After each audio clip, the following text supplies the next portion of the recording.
So what's good, y'all? We back in here with another video, and there's been hella rumors flying around, so many rumors, free agent rumors, trade rumors, before the offseason has even started. We're still in the second round, and there's trade rumors and offseason free agent rumors flying around like crazy.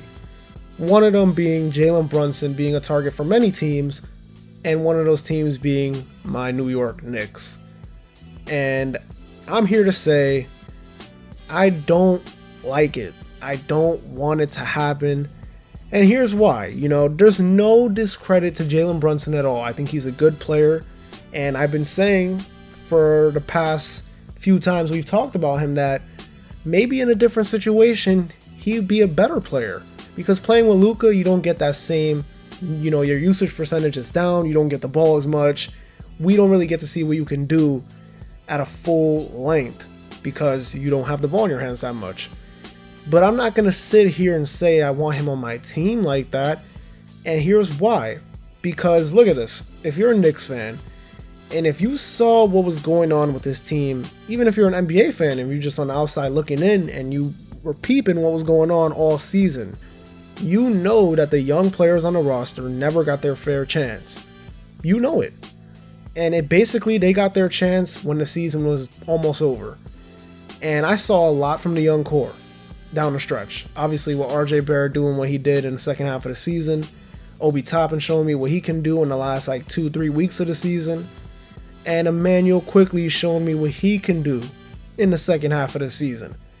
And he is the reason why I don't want to see Jalen Brunson in a Knick uniform next season. In the final 30 games of the year, Emmanuel Quickly averaged 15.4 points per game, 5 boards, 5 assists, 43.5% shooting, 38% from 3. But it wasn't just the numbers that improved that made me go, okay, let's see what he can do next season. It was the other things. It was the much improved playmaking, something that he wasn't really good at last season as a rookie. Wasn't really good as a playmaker. He was more of like a combo guard, and he still is, but he's gotten way better as a point guard, way better. The shot selection got better, and he also became the most reliable point guard option for the team as the season went along. While I know Brunson is having a career season, and like I said before, a change of scenery could enhance his numbers, I would rather just give Quickly that chance.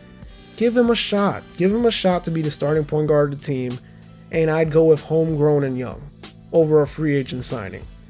I feel that a Jalen Brunson signing would just be a result and them running it back with this similar team, Evan Fournier, Julius Randle.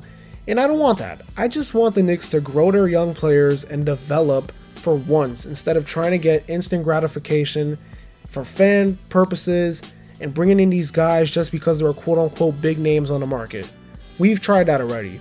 I mean, I love Carmelo Anthony to death, but we had a shot to get Melo in free agency. Instead, they pulled the trigger trading for him, and you saw how that worked out. They lost a lot of key pieces, some picks, and yeah, it was fun, but nothing happened. Never won a title, and I still love Melo. He's one of my top 3 favorite players ever, just because he played for the Knicks, and he was the best player they've had in forever, it feels like.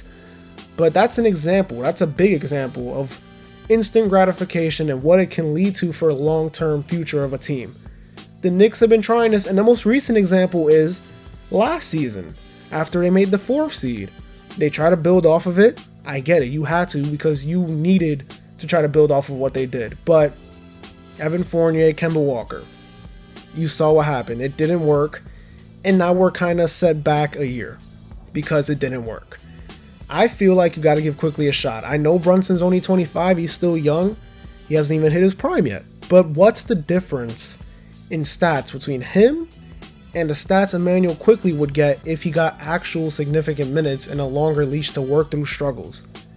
I look at what Tyrese Maxey did this season for the Sixers as a starter, and I see no reason why Emmanuel Quickly can't do something similar. It's year 3, or he's going into year 3, and it's time to see what that ceiling is. Is he a great 6-man, or is he a quality NBA starter?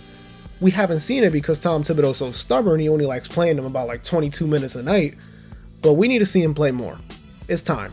It's about that time. The Kemba Walker experiments, the Derrick Rose experiments, they need to stop. And there's no diss toward Derrick Rose, that's my guy, but they need to stop.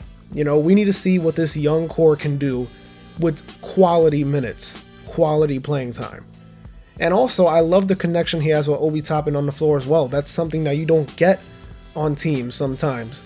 Especially if you're an up-and-coming team, you got two guys with that type of connection, you have to try to keep it and try to grow it, not delay it because you want to play vets for no reason. That's more of a Tibbs issue, but you get my point in that situation. All I want from the Knicks is to build and see what you got in these guys. There's no reason to try to run it back with the same squad and thinking that adding Jalen Brunson is going to save all your problems and change everything, and then next season you're going to win like 50 games just because you signed Jalen Brunson. It's not happening. There's a lot of problems with this team, the current roster they have, and Jalen Brunson isn't great enough of a player to change it all. It's just not. And if you're the front office, you have to realize this. You saw sample size of what Quickly can do. You saw what Obi Toppin can do. You saw what RJ Barrett can do. And you even saw what Mitchell Robinson could do. You have to pay him as well. It's time to go to the youth. There's no reason. You have your vets. Yeah, it makes sense to keep your vets. Some of your vets. Not all of them. Keep some vets. You know, you need some veteran leadership. I get it. Every team needs something like that. But I don't want to run it back. And I don't want Jalen Brunson, because if we get Jalen Brunson, I already know that's going to be the result. Anyways, that's going to do it. Don't forget to like, comment, and subscribe. Also, follow me on Twitter and Instagram. Link will be down in the description below. Check out my recent videos as well. They'll be in the description below as well. This has been the Checkup, where we talk hoops and hoops only. And I'll see y'all in the next video. Peace.